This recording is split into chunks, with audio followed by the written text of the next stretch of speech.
হকপন্থীদের সাথে আল্লাহর দেয়া একটা বিশেষ নিয়ামত হচ্ছে একাকিত্ব। হকপন্থীদের লাইফে আল্লাহ পাকের পক্ষ থেকে একটা বিশেষ অনুগ্রহ হচ্ছে একাকিত্ব। মানে একাকিত্ব কেন নিয়ামত বললাম? কারণ একাকিত্ব মানুষকে আল্লাহ চিনিয়ে দেয়। অনেক আলেম দেখবেন যারা জেল টেল কেটে বের হয়েছেন, তারা সবাই একটা কথা বলবেন, জেলখানায় আমরা আল্লাহকে চিনেছি। সব আলেমরা এই কথা বলে যারা ওখান থেকে বের হয়ে আসে। কারণ একাকিত্ব মানুষকে গভীরভাবে ভাবায়, আল্লাহকে পাওয়ায়, আল্লাহর কাছে দোয়া করতে শেখায়, মানুষকে বোঝায় যে আল্লাহ ছাড়া কেউ নাই সাহায্য করা। তো যারা হকপন্থী হয়, একাকিত্ব তাদের বরণ করতেই হয়। এটা মাথায় রেখে পথ চলতে হবে। ইব্রাহিম আলাইহিস সালাম পথ চলা শুরু করলেন। এবার কি হলো? তিনি কি বাসা থেকে বের হয়ে সেই এলাকা, ওই নমরুদের দেশ ছেড়ে চলে গিয়েছিলেন? উত্তর না। প্রথমে তিনি চলে যান নাই। প্রথমে তিনি ওই সমাজেই থেকেছেন, থেকে দাওয়াত দেওয়ার চেষ্টা করেছেন। তিনি ওই সমাজেই থেকেছেন, থেকে দাওয়াত দেওয়ার চেষ্টা করেন। ঠিক মুহাম্মদ সাল্লাল্লাহু আলাইহি ওয়াসাল্লামের মতো। সমাজের মানুষ যখন নির্যাতন নিপীড়ন করছেন, তিনি কি শুরুতেই সমাজ ছেড়ে বের হয়ে চলে গেছেন? না, 13 বছর দাওয়াত দিয়েছেন। কত বছর? 13 বছর। তো ইব্রাহিম আলাইহিস সালাম সমাজের মানুষকে দাওয়াত দেন। কিভাবে দেন? কোরআনে এভাবে ভাষা আসছে। আমি সূরাগুলোর নাম বলে দিই, আপনারা একটু চেক করে নিন। সূরা আম্বিয়ার মধ্যে আসছে, সূরা সফফাতের মধ্যে আসছে, সূরা আনআমের মধ্যে আসছে।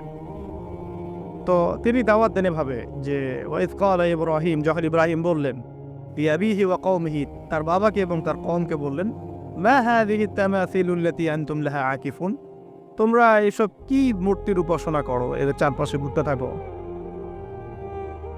কি সব করো? তো তারা বলে যে নাহনু বাল ওয়াজাদনা আবাআনা কাযালিকা ইয়াফআলুন, আমরা আমাদের বাপ দাদাদেরকে দেখেছি এইভাবেই করতে। তাদের রেফারেন্স কিন্তু এটাই ছিল। কোনো দালিলিক জ্ঞানতাত্ত্বিক যুক্তি বিজ্ঞান দর্শন এখানে নাই। এখানে কি ফিলোসফিটা কি? বাপ দাদাদেরকে দেখেছেই করছে।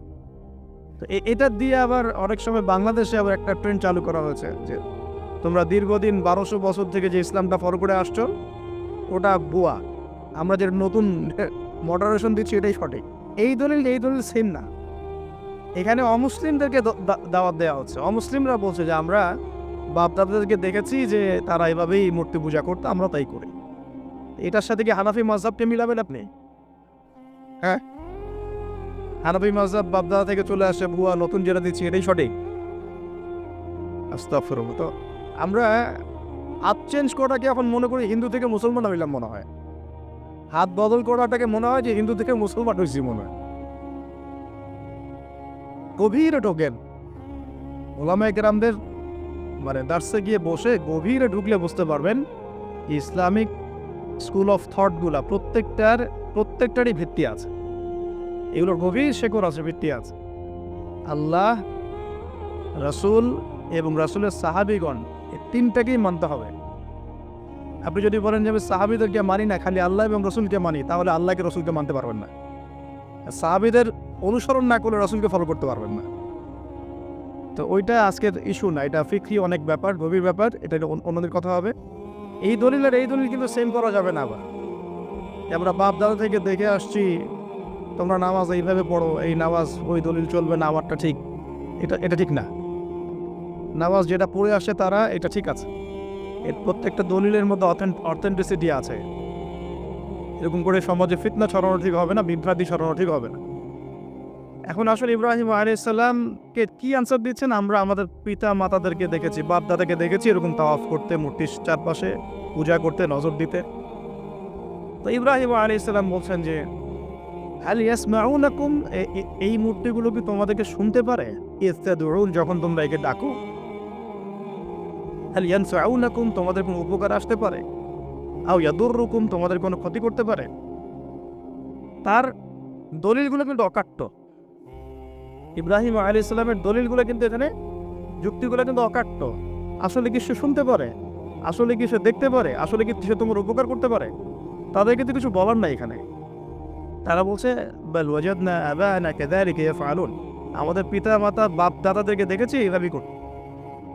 ইব্রাহিম আলাইহিস সালাম বলছেন যে ইন্নাকুম আনতুম লাফি দালালিম মুবিন, তোমরা তো সুস্পষ্ট বিভ্রান্তির মধ্যে আছো। তাহলে তো এরকম আরো অনেক আয়াত আছে, ওয়াইন্না মিন শিআতিহি ইলা ইব্রাহিম, إذ جاء ربه بقلب سليم إذ قال لأبيه وقومه ماذا تعبدون তোমরা কিসের ইবাদত করো أئفكا آلهة دون الله تريدون তোমরা কি আল্লাহ সম্পর্কে মিথ্যা আরোপ করতে চাচ্ছ ফামা যন্নুকুম বিরব্বিল আলামিন আল্লাহ রাব্বুল আলামিন সম্পর্কে তোমাদের কি ধারণা এভাবে তিনি তার কওমকে দাওয়াত দিতে লাগলেন কিন্তু তাদের কওমের দলিল একটাই ছিল বাপ দাদাদেরকে দেখেছি এভাবে মূর্তি পূজা করতে তাই করে সনাতন এটা ছিল কি সনাতন থটস অথচ সর্বপ্রথম এটা শুরু হয় কোন নবীর আমল থেকে নূহ আলাইহিস সালাম নূহ আলাইহিস সালামের যুগের মানুষ সর্বপ্রথম এই মূর্তি পূজা শিরক করেছে এর আগে মূর্তি পূজা ওয়ার্ল্ডে ছিল না নূহ আলাইহিস সালামের যুগ থেকে শুরু হয়েছে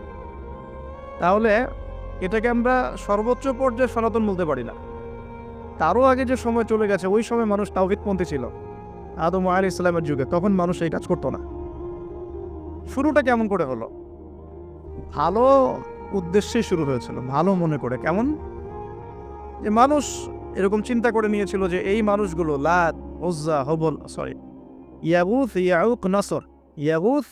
ইয়াউক নাসর এই ভালো মানুষগুলো আল্লাহর খুব নেককার বান্দা ছিলেন তাদের স্ট্যাচু তৈরি করা যায় তৈরি করলে কি হবে এগুলোকে দেখলে আমাদের আগ্রহ জন্মাবে ইবাদত করার ব্যাপারে এটা ছিল ওদের থটস শয়তান এভাবেই তাদেরকে ইনফ্লুয়েন্স করেছিল আর কি তারা তাই করলো এই জেনারেশনটা যখন মারা গেল পরের জেনারেশন যখন আসলো তখন শয়তান ওদেরকে বোঝালো ধরেন 100-200 বছর পরে বোঝালো যে ওরা খুব ভালো মানুষ ছিল ওদের মূর্তিকে মসজিদের বাইরে না রেখে ভিতরে ঢুকিয়ে ফেলো তাদেরকে সিজদা করতে হবে না ভিতরে ঢুকিয়ে ফেলো ইবাদতে মনোযোগ আসবে পরের জেনারেশন এই কাজটাই করলো থার্ড জেনারেশনকে শয়তান বোঝালো যে সরাসরি ওদের কাছে চাইলেই হবে তারা আল্লাহ পাকের অনেক মানে কি আনুগত্য প্রাপ্ত নৈকট্য প্রাপ্ত বান্দা সরাসরি তাদের কাছে চাইলেই হবে আল্লাহর কাছে যাওয়া এখানে যাওয়া একই কথা ওখানে সিজদা করা এখানে সিজদা করা একই কথা এখান থেকে শুরু হলো সরাসরি স্ট্যাচু ওয়ার্শিপিং এখান থেকে শুরু হয়েছে তা আমরা আমাদের হিন্দু ভাই বোন যারা আছেন আমাদের আশপাশে অমুসলিম ভাই বোন তাদের প্রতি সম্মান রেখেই এই হিস্ট্রিগুলো পড়তে বলবো আর কি এবং যুক্তি দর্শনগুলো খুঁজতে বলবো আসলে কি তারা শুনতে পায় আসলে কি সে আমার কোনো উপকার করতে পারে আসলে কি সে আমার কোনো ক্ষতি করতে পারে আসলে কি সে সৃষ্টিকর্তার প্রতিমূর্তি হতে পারে কিনা তো আমরা এটা আহ্বান জানাবো আমরা কারো ধর্মীয় অনুভূতিতে আঘাত করব না ইসলাম আমাদেরকে এটা শেখায় না ইসলাম এটা শেখায় যে মানুষকে হিকমার সাথে প্রজ্ঞার সাথে দাওয়াত দেয়া যাতে করে তারা জাহান্নামের রাস্তা থেকে ফিরে আসতে পারে ইনশাআল্লাহ এখন আসুন আরও একটা দাওয়াত ইব্রাহিম আলাইহিস সালাম তার কওমকে দিলেন সেটা কি এবার এখানে সমাজের মানুষের সাথে ওই সমাজের ধর্ম নেতারাও ছিল সমাজে কিন্তু কয়েক শ্রেণীর মানুষ থাকে মানে সামাজিক নেতা ধর্মনেতা রাষ্ট্রনেতা তো রাষ্ট্রনেতার পর্যায়ে এখন ইব্রাহিম আলাইহিস সালাম যান নাই এখন সমাজ নেতা আর ধর্মনেতা চলছে আর কি এবার ধর্মনেতা আসলো এসে ধর্মনেতারা তাকে বোঝানোর চেষ্টা করলো যে এই আসমানের তারা চাঁদ সূর্য প্রকৃতি গাছপালা এগুলো ইলাহ এগুলোর ইবাদত করা যায় এই ঘটনা আল্লাহ রাব্বুল আলামিন সূরা আনআমের মধ্যে বলেছেন তো ইব্রাহিম আলাইহিস সালামকে তারা দেখাচ্ছে এটা আর আরবীয় একটা কাব্যিক ভাষায় কোরআনে এসেছে চমৎকার ভাষায় যে ফালাম্মা জান্না আলাইহিল লাইল যখন তার উপর রাত আচ্ছাদিত হলো রাআ কাওকাবা তখন ইব্রাহিম আলাইহিস সালাম কি দেখলেন আকাশে তারা দেখলেন ঠিক আছে তারা মূর্তি পূজার এখানেই আছে ধর্মনেতারাও এখানেই আছে তো তিনি বলছেন হাযা রব্বি এটা আমার রব ফালা যখন তারকাগুলো অস্তমিত হলো ক্বালা লা উহিব্বুল আফিলিন আমি তো অস্তমিত যাওয়া জিনিসকে পছন্দ করি না রব তো অস্তমিত যাবে না এখানেও যুক্তি লাগবে তো আমার ফিলোসফি লাগবে আমার এখানে দর্শন লাগবে এখানে তো আমাকে মানে প্রজ্ঞা দিয়ে বোঝাতে হবে এটা তো অস্তমিত হয়ে গেল এটা তো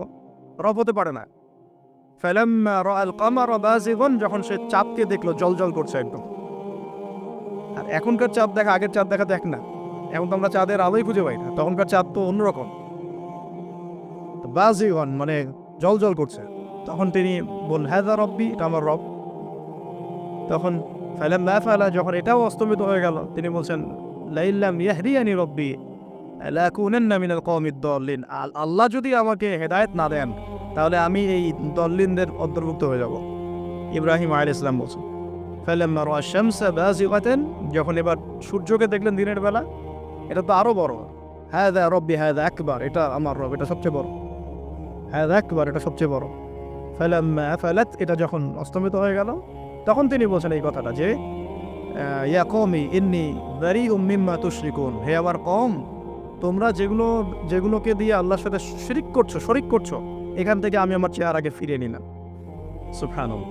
তখন তিনি এই কথাটা বলেন, ইন্নী ওয়াজ্জাহতু ওয়াজহিয়া লিল্লাযী ফাতারাস সামাওয়াতি ওয়াল আরদা হানিফাও ওয়া মা আনা মিনাল মুশরিকিন, আমি আমার চেহারাকে ফিরিয়ে নিচ্ছি এই আসমান সমূহ এবং জমিনের সৃষ্টিকর্তার দিকে, এবং আমি মুশরিকদের অন্তর্ভুক্ত নই।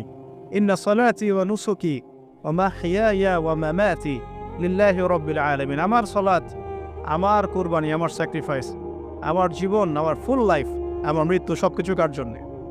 জগৎ সমূহের প্রতিপালক আল্লাহর জন্যে। লা শারীকা লাহু, তার কোনো শরিক নাই। ওয়া বিযালিকা উমিরতু, এই একনিষ্ঠভাবে তার ইবাদত করার জন্যই আমি আদিষ্ট হয়েছি। ওয়া বিযালিকা উমিরতু ওয়া আনা মিনাল মুসলিমিন, এবং আমি মুসলিমদের অন্তর্ভুক্ত। এই শুরু হলো এবার পুরো স্পষ্টভাবে তাওহীদের ঘোষণা দেয়া। তবে ইব্রাহিম আলাইহিস সালামের এক একটা পদক্ষেপই যৌক্তিক না, বৈজ্ঞানিক না, এবং অকাট্য প্রমাণ আছে না, এগুলোকে কিন্তু ভেদ করতে পারছে না তারা। এবার ইব্রাহিম আলাইহিস সালাম চিন্তা করলেন, তারা এবার উচিত শিক্ষা দিতে হবে।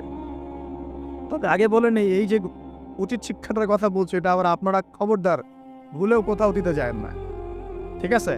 এটা তো সময় আছে। ইব্রাহিম আলাইহিস সালামের সাথে নবী সাল্লাল্লাহু আলাইহি ওয়াসাল্লামের জীবনের মিলের কথা বলছিলাম। নবী সাল্লাল্লাহু আলাইহি ওয়াসাল্লাম মক্কা বিজয়ের আগে কি কখনো মূর্তির গায়ে হাত দিয়েছেন কিনা বলেন? দিয়েছেন? যখন মক্কা বিজয় হয়ে গেছে, পুরো স্টেটই আপনার, অথরিটি আপনার, তখন আপনি আপনার অ্যাকশন নিতেই পারেন, সেটা আপনার ব্যাপার, তখন আপনি কি করবেন? মুহাম্মদ সাল্লাল্লাহু আলাইহি ওয়াসাল্লাম কাবা ঘরে ঢুকে তখন মূর্তি ভেঙেছেন এবং বলেছেন ওয়াকুল জাআল হক ওয়া যাকাল বাতিল ইন্নাল বাতিলা কানা যাহুকা, তাই না? তো ইব্রাহিম আলাইহিস সালাম এবার শিক্ষা দেওয়ার চিন্তা করছেন। তিনি বলছেন যে যখন এরা মেলাতে যাবে, ওই উৎসবে যাবে, তখন আমি এদেরকে দেখে নিব। এটা কুরআন চমৎকারভাবে বলেছে যে ইয ক্বালা লিআবিহি ওয়া কওমিহি মাযা তা'বুদুন আইফকান আলিহাতান দুনাল্লাহি তুরিদুন ফামা যান্নুকুম বিরাব্বিল আলামিন। ফারাগা ইলা আলিহাতিহিম ফাকালা আলা তা'কুলুন। ইব্রাহিম আলাইহিস সালাম এবার যখন ওরা মেলায় চলে গেছে, যাওয়ার আগে আবার ইব্রাহিম আলাইহিস সালাম বলছিলেন যে ইন্নী সাকিম, আমি হচ্ছি অসুস্থ। আমি কি অসুস্থ? নাযারা নাযরাতান ফিন নুজুম, ইব্রাহিম আলাইহিস সালাম রাতের বেলা আকাশের দিকে তাকালেন একবার, তাকিয়ে ওদেরকে বললেন যে ইন্নী সাকিম, আমি অসুস্থ। এটা কৌশল, আমি অসুস্থ, এটা কৌশল। এই কৌশল আবার সব জায়গায় খাটাতে যায় না। তো এবার যখন তারা চলে গেল, ফারাগা ইলা আলিহাতিহিম ফাকালা আলা তা'কুলুন, এবার তিনি ওই মূর্তি গৃহ যেটা ওদের, ওখানে ঢুকে বলছেন যে আলা তা'কুলুন, তোমাদের কি হলো, খাচ্ছ না কেন? কাদেরকে বলছে এই কথা? মূর্তি, খাচ্ছ না কেন? আলা তা'কুলুন। ফারাগা ইলা আলিহাতিহিম ফাকালা আলা তা'কুলুন মা লাকুম লা তানতিকুন, কি হলো, কথা বলছো না কেন? মা লাকুম লা তানতিকুন, কি হলো, কথা বলছো না কেন? এবার ফারাগা আলাইহিম তরবাম বিল ইয়ামিন, এবার ইয়ামিন মানে ডান হাত, ডানাতে যা পেয়েছিলেন আর কি, তা দিয়ে সবগুলোকে ভেঙে চুরমার করে ফেলছে। ব্যাস, এবার ওরা যখন আসলো এসে বলছে যে আনতা ফাআলতা হাযা বিআলিহাতিনা ইয়া ইব্রাহিম, ইব্রাহিম তুমি কি আমাদের উপাস্যদের সাথে এই কাজ করেছো? ইব্রাহিম বলছেন লা, না, বাল লা আসলে কোরআনে নাই, আমি নিজের মতো করে বললাম আরবি বলতে বলতে। বাল ফাআলাহু কাবীরুহুম হাযা, বড়টা এই কাজ করছে, এর মধ্যে সবচেয়ে বড় যেটা আছে এই ব্যাটার কাজ, আমি করি নাই, আমি তো